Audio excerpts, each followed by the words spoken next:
arm. Well, we wanted to know, why did that happen to a teenager? He was, I think, a senior in high school. The subconscious said because he had been going into sports, he was excellent. He would have become a professional in sports. I don't remember now if it was football, basketball, or whatever it was, but he was so good. This was what his aim was, where his attention was, and when he was going into college, this was what he wanted to make his career, that he was going to go into sports. And he would have been a professional athlete, is what the subconscious said. But it said if he had done that, he would never have gotten into the spiritual work that he is in now. They said it might have happened, but it would have happened much later in his life, and he would have lost many opportunities along the way.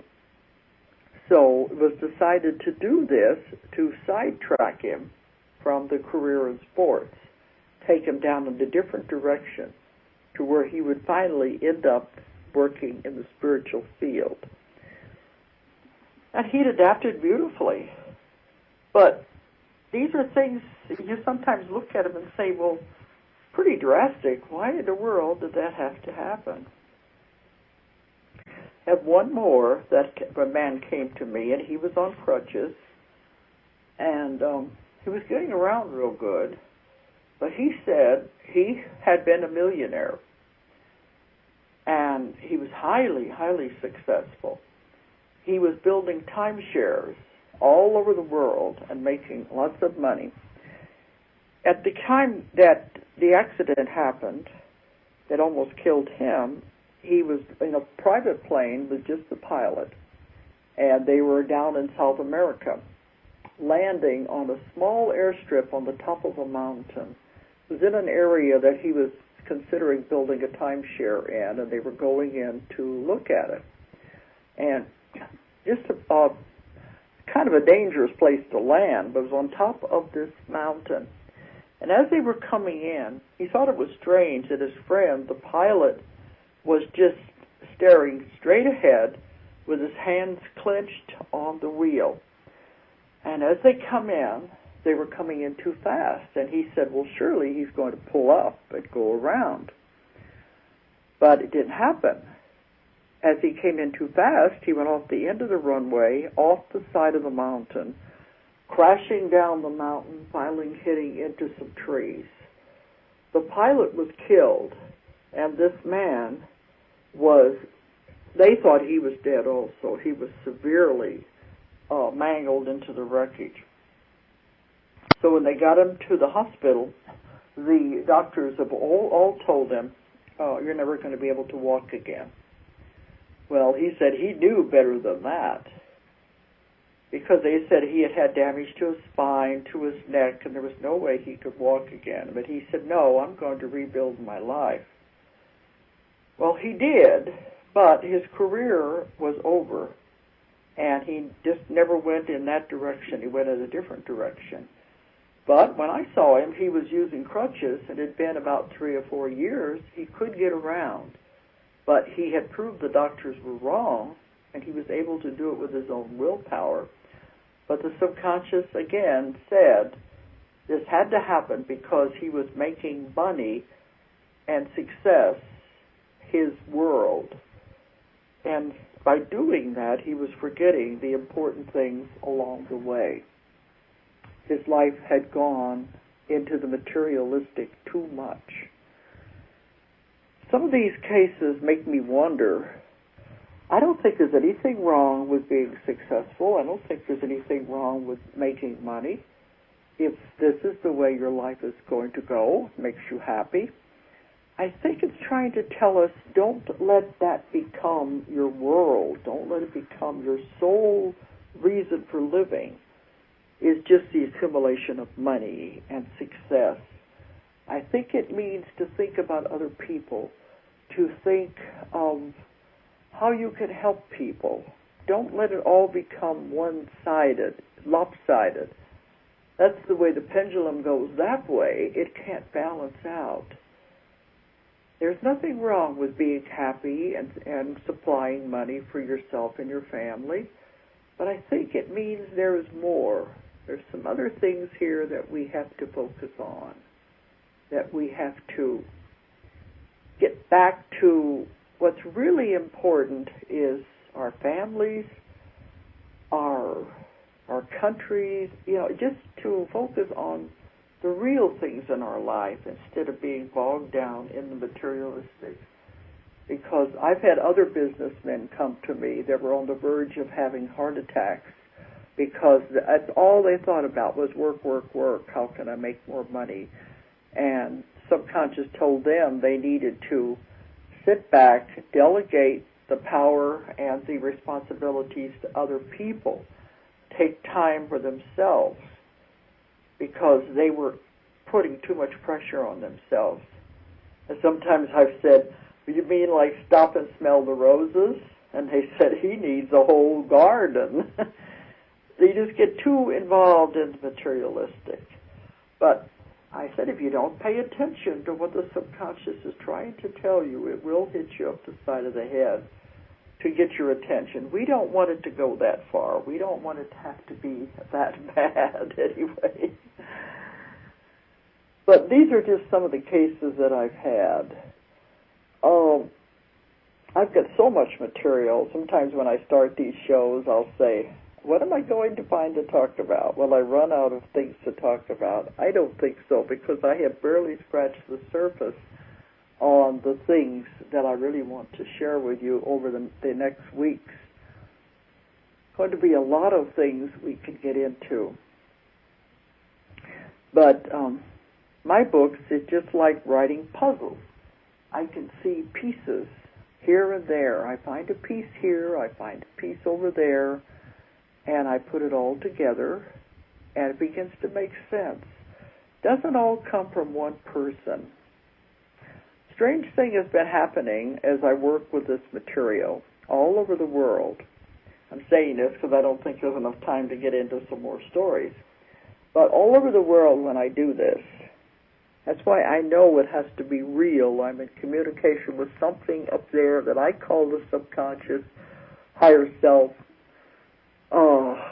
oversoul, whatever you want to call it. I know it's real because everyone I work with, it comes through all of them in the same way of speaking, the same voice, the same way of using the words. And as I write my books, I could be doing a client in England. And it always occurs at the end of the session, after we have done the therapy, to find out what we can do to help them and try to answer all of their questions. At the end of the session, when I'm winding down and I'm asking the subconscious, do you have anything, any message or advice you want to give the person, Susan or whoever, before we leave? And at that point, usually the voice will change, and sometimes it'll say, Dolores, this is the next piece of information you need for your next book. And it will come out with a theory or an idea or something that I have not heard before, and it explains it as best it can. I often wonder, what does the person think when they get home and listen to that tape? Sometimes they'll call me or email me and they'll say, who was that at the end? It wasn't me. And these people, none of them know what I'm working on. They don't know what I'm involved with, but yet they will give me this information. They never take away from the person's session, but they will do it at the end. Then, the next week, I may be back in the States and I have another client. It happens again. And at the end of the session, they will continue with making it clearer or explaining more about the new theory that they want me to write about or want me to think about. And it continues like this. I get a piece of information from one person, then I get a piece of information from somebody else. And it's like putting it together like a puzzle. Some of you may have difficulty understanding this or believing it, but it does happen. And when it happens over and over again through Like I said, I've done thousands of clients. If it begins to happen through hundreds over a certain length of time, there has to be something to it, because these people don't know anything that I'm doing. They don't know the work I'm involved with. They don't know what other people have told me, because I never discuss any of the cases with any of the other clients. We're only working on theirs. So something else that's bigger has to be guiding this and making sure that I get the information that I am to spread to the world. So it's strange and hard to believe, but it does happen that way. So in the future talks that I'll be doing, when I talk about they and them, you'll understand I'm talking about whoever it is that is guiding this and making sure that I help the people and get the information.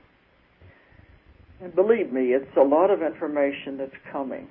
With 13 books, the last two have been the Convoluted Universe series. It's getting into more complicated information that they think it's time for us to know.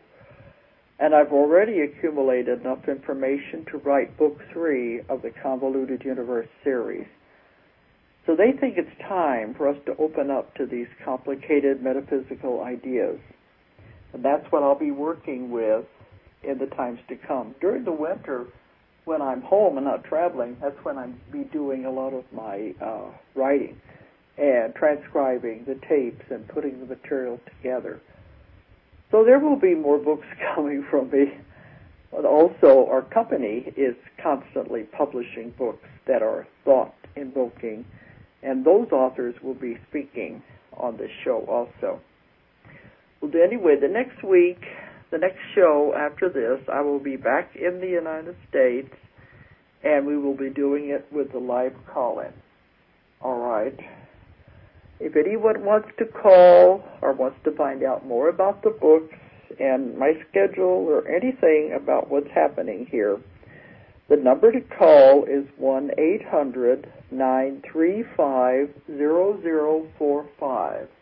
1-800-935-0045.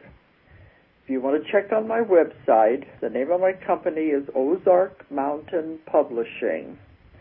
And we abbreviate that on the website. The website is www.ozark,